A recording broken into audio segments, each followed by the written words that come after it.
ஹாய்ம்மா. பசங்க பாவக்காய் சாப்பிட மாட்டாங்கன்னு சொல்கிறீங்க இல்லையா? பாவக்காய் பொரியல் ஒரு டிஃப்ரெண்ட்டாக சொல்லித்தரேன் பாருங்கள். பாவக்காய் பொடிசாக கட் பண்ணிக்கோங்க.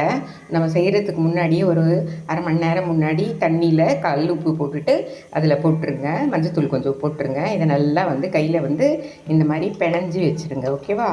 பிணைஞ்சி வச்சுட்டு அதுக்கப்புறமா இது பாருங்கள், வெங்காயம் கட் பண்ணிக்கோங்க. உருளைக்கிழங்கு பொடிசாக நைஸாக கட் பண்ணிக்கோங்க. அதே மாதிரி இப்போ கடாயை வச்சு எண்ணெய் வச்சு கடுகு உளுத்தம்பருப்பு கருவேப்பிலை போட்டு தாளிச்சிட்டு அதுக்கப்புறமா இதை பிழிஞ்சி அதில் போட்டுட்டு நல்லா ஒயிட்டாகிற வரைக்கும் வதக்கிடுங்க. அதுக்கப்புறமா உருளைக்கிழங்கு போடுங்க. வெங்காயம் போடாதீங்க.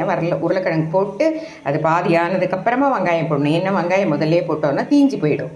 ஓகேங்களா? புரியுதுங்களா? நான் பண்ணிவிட்டு காட்டுறேன். ஓகே.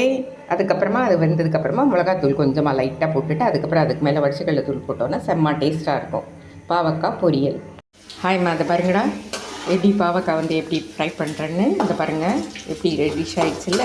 இப்போ இது மாதிரி ஒயிட்டாக ரெட்டிஷ் ஆனதுக்கப்புறமா இந்த உருளைக்கிழங்கை எடுத்து அதில் போட்டுருவேன்.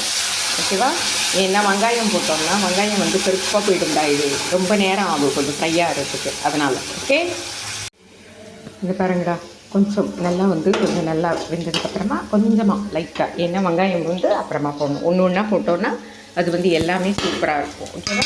அவ்வளோதான். இப்போ எங்கள் வெங்காயத்தை போட்டு நல்லா வதக்கிடுங்க. அவ்வளோதான். பாவக்காய் எல்லாமே நல்லா மிக்ஸ் ஆனதுக்கப்புறமா இப்போ சால்ட்டு போட்டுருங்க.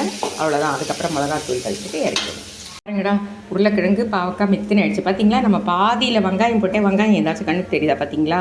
அந்த மாதிரி தீஞ்சு போயிடும் ஃபஸ்ட்டே போட்டிங்கன்னா. ஓகேவா? இந்த பாருங்கள், பொரியல் மிளகாத்தூள் போட்டாச்சு. எவ்வளோ அருமையாக இருக்குன்ட்டு. இதுலேயே சாதத்தை போட்டு கலந்து கொடுத்துட்டோம்னா இதுவே அதில் சைட் டிஷ் ஆகிடும். எதுவுமே தொட்டுக்கிறதுக்கு தேவையில்லை. பசங்களும் பாவக்காவை சாப்பிட்டா மாதிரி இருக்கும். சூப்பராக இருக்கும். டேஸ்ட்டாகவும் ஹெல்த்தியாகவும் இருக்கும். லைக் பண்ணுங்கள், ஷேர் பண்ணுங்கள். பாவக்காய் உருளைக்கிழங்கு பொரியல் அல்லது சாதம். ஓகே.